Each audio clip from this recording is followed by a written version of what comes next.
अखिल भारतीय रोहिला क्षत्रिय विकास परिषद दिल्ली प्रदेश द्वारा महाराजा रणवीर सिंह रोहिला की जयंती महोत्सव रोहिला सोसाइटी के भवन गंगा विहार दिल्ली में जनेश्वर प्रसाद रोहिला भूतपूर्व अध्यक्ष अखिल भारतीय रोहिला क्षत्रिय विकास परिषद शाखा दिल्ली प्रदेश की अध्यक्षता में संपन्न हुआ। इस अवसर पर अखिल भारतीय रोहिला क्षत्रिय विकास परिषद के दिल्ली प्रदेश के महासचिव श्री सुनील कुमार रोहिला, कार्यालय मंत्री श्री चंद्र प्रकाश रोहिला, श्री रविंद्र कुमार रोहिला, श्री ओमवीर सिंह रोहिला, श्री सुभाष चंद्र रोहिला, श्री महेश कुमार रोहिला, श्री नथू लाल रोहिला, श्री धीर सिंह रोहिला, श्री किशोर कुमार रोहिला, श्री राकेश कुमार रोहिला, श्री अशोक कुमार रोहिला, श्री निखिल कुमार रोहिला, श्री संतोखी राम रोहिला उपस्थित रहे। इस अवसर पर श्री जनेश्वर प्रसाद रोहिला ने महाराजा रणवीर सिंह रोहिला जी के जीवन व पराक्रम के बारे में विस्तार से बताया व महाराजा रणवीर सिंह रोहिला के चित्र वाले नववर्ष 2022 के कैलेंडर का वितरण भी किया। महाराजा रणवीर सिंह रोहिला अमर रहे, अमर रहे। महाराजा रणवीर सिंह रोहिला अमर रहे, अमर रहे। महाराजा रणवीर सिंह रोहिला अमर रहे, अमर रहे। महाराजा रणवीर सिंह रोहिला अमर रहे, अमर रहे। आदरणीय महासचिव रोहिला क्षत्रिय विकास परिषद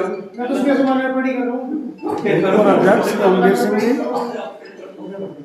समारोह में आए हुए सजातीय बंधुओं, बड़े गर्व की बात है कि आज हमारे पूजनीय महाराजा रणवीर सिंह रोहिला जी का जन्मदिन है। हमारा जो समाज है, हम सब रोहिला बंधु के पूर्वज बड़े ही पराक्रमी, स्वाभिमानी और परिश्रमी थे।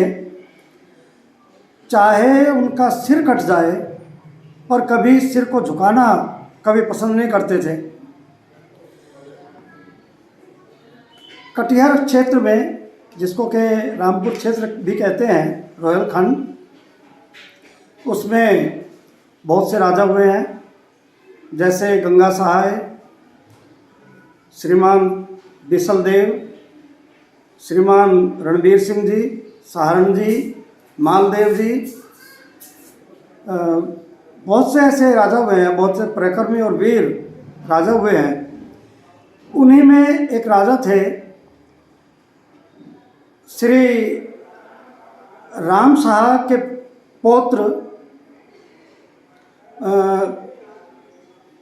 जिनका नाम था रणवीर सिंह, और इनके पिताजी का नाम था त्रिलोक सिंह। त्रिलोक सिंह रोहिला के घर 25 अक्टूबर 1204 को एक होनहार बालक का जन्म हुआ, जिसका के नामकरण हरिद्वार के पंडे और इनके एक दरबारी गोकुल चंद के पिता ने उनका नाम संस्करण किया था। और आगे चलकर इन्होंने अपने पराक्रम, बहादुरी, वीरता से दुश्मन को का लोहा मनवाया। 21 वर्ष की आयु में इनकी शादी हुई विजयपुर सीकरी की राजकुमारी से, जिसका नाम था तारावती। तारावती से उनकी शादी हुई और उसी वर्ष उनको राज सिंहासन इनके पिता ने सुपुर्द कर दिया और तब से ये वहाँ के राजा बने। अपने राज्य की रक्षा में इन्होंने अपना पूरा जोर लगाया। जो मुस्लिम दुश्मन थे, नसीरुद्दीन महमूद, जो कि इल्तुतमिश के पुत्र थे, उन्होंने इनके राज्य पर आक्रमण कर दिया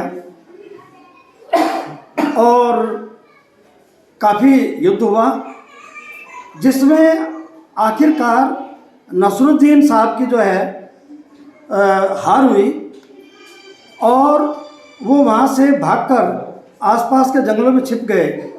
लेकिन उन्होंने, उनकी मन की इच्छा थी कि हम रोहिलखंड को जीत करके अपने राज्य में मिलाएं। फिर उन्होंने एक चाल चली। उसमें क्या किया कि इनके जो पंडित थे राजा रणवीर सिंह जी के, गोकुल चंद, उन्होंने उसको रिश्वत दी और अपने भरोसे में लिया और उससे कहा कि तुम इनके बारे में हमें कुछ बताओ ताकि हमको इनको जीत पाएं और इसके बदले में आपको यहाँ का शासन सौंप देंगे।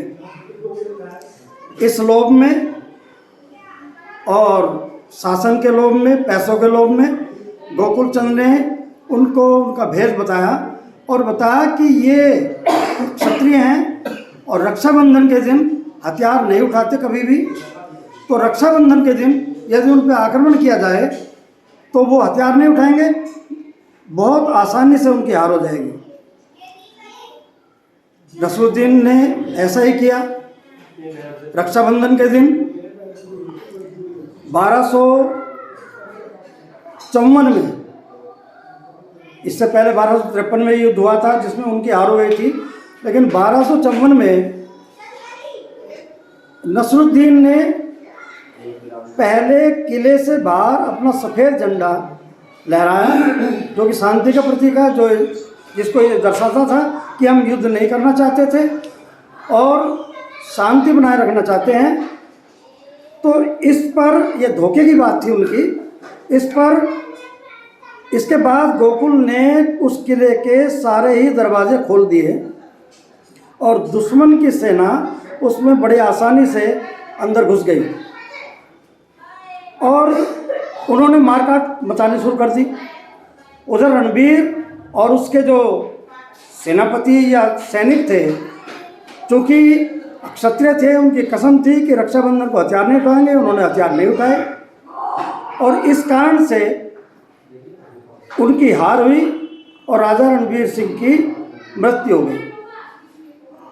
उनकी पत्नी तारावती ने उनकी चिता के साथ ही जौहर किया और अन्य क्षत्राणियों ने भी जौहर किया, लेकिन इसके भाई जो सूरज सिंह थे वो कुछ लोगों के साथ वहाँ से पलायन कर गए और जाकर के हरियाणा के चरखी दादरी में वहाँ पर रहे।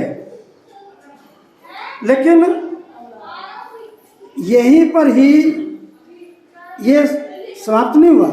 इसके पश्चात भी रोहिला बार बार संगठित होते रहे और बार बार अपने राज्य को उन्होंने प्राप्त किया। जहाँ इनके समय में, रणबीर सिंह के समय में और ये विशेषकर राम शाह जी के समय में रामपुर को राजधानी बनाया गया था। रणबीर सिंह के समय में भी रामपुर इनकी राजधानी रही, लेकिन उसके बाद में भी 1702 में बीसल देव ने बरेली बसाया और उसके पश्चात बरेली को ही इस रोहिलखंड की राजधानी बनाया। इस प्रकार से उनका शासन चलता रहा। लेकिन अकबर के समय में उनके जो एक सेनानायक थे रहमत खां रोहेला, मुस्लिम थे, उन्होंने जो आक्रमण किया उसके पश्चात तो रोहिलखंड से रोहेलों का राज्य पूर्णतः समाप्त हो गया और चूँकि वो झुके नहीं, मरने को तैयार थे हमेशा, इसलिए वहाँ पर से वो या तो मर गए या पलायन कर गए और अपना जो भी अपना छोटा मोटा काम करके इन्होंने छुप करके अपना गुजारा किया। लेकिन इसमें रणबीर सिंह एक बहुत ही महान नायक थे, पराक्रमी थे। हमें इन पर गर्व है और पूरे रोहिला समाज इन पर गर्व करता है। और आज इनकी 1817 वर्ष हुए हैं इनके जन्म को, 1818वीं जयंती मनाई जा रही है। सारे रोहिला समाज न केवल दिल्ली में बल्कि भारत के अन्य क्षेत्रों में भी रोहिला समाज राजा रणबीर सिंह की जयंती को बड़े फख्र से, बड़े गर्व से मना रहा है। बहुत बहुत धन्यवाद। और हमें भी इनके पदचिन्हों पर चल करके और समाज को संगठित करना चाहिए। धन्यवाद। आज हम सभी सम्मानित रोहिला समाज के सम्मानित बंधु अखिल भारतीय रोहिला विकास परिषद तथा थ्रेड एंड क्रेडिट सोसाइटी सभी लोग सम्मानित लोग एकत्रित हुए। E2 गंगा विहार रोहिला भवन में एकत्रित हुए तथा क्षत्रिय सम्राट महाराजा रणबीर सिंह की 818वीं जयंती मनाने के लिए एकत्रित धूमधाम से मनाई तथा अपने बच्चों को इसकी सभी शिक्षा दें कि जैसे हमारे महाराजा रणवीर सिंह हुए, जितने पराक्रमी हुए, उनकी कहानी उनको सुनाओ ताकि आगे भी हमारे बच्चों में ये संस्कार आते रहें और हमारे इतने पराक्रमी राजा रणवीर सिंह हुए, उनकी जयंती ऐसे ही धूमधाम से मनाती जाएगी। धन्यवाद। रणवीर सिंह अमर रहे, अमर रहे। और मेरा कहना है कि डॉक्टर रणवीर सिंह रुहेला के पद चिन्हों पे चले, उनके मार्गदर्शन पे चले और उनके बताए हुए रास्ते पे चले। आने वाली जो युवा पीढ़ी है और हम भी उनको साथ लेकर चले, युवा पीढ़ी को पता लगे कि रणवीर सिंह के बारे में क्या इतिहास है, क्या नहीं है। मास्टर जी, धनेश्वर मास्टर जी ने बता दिया है कि आगे वो स्टार्टिंग में उनकी बैकग्राउंड बता दी है। और मैं अपनी बात को पूर्ण विराम देते हुए रणवीर सिंह अमर रहे, अमर रहे। आज महाराजा रणवीर सिंह रोहिला जो रोहिलखंड के महाराजा थे और रोहिला के पराक्रमी पूर्वज थे, उनकी जन्म जयंती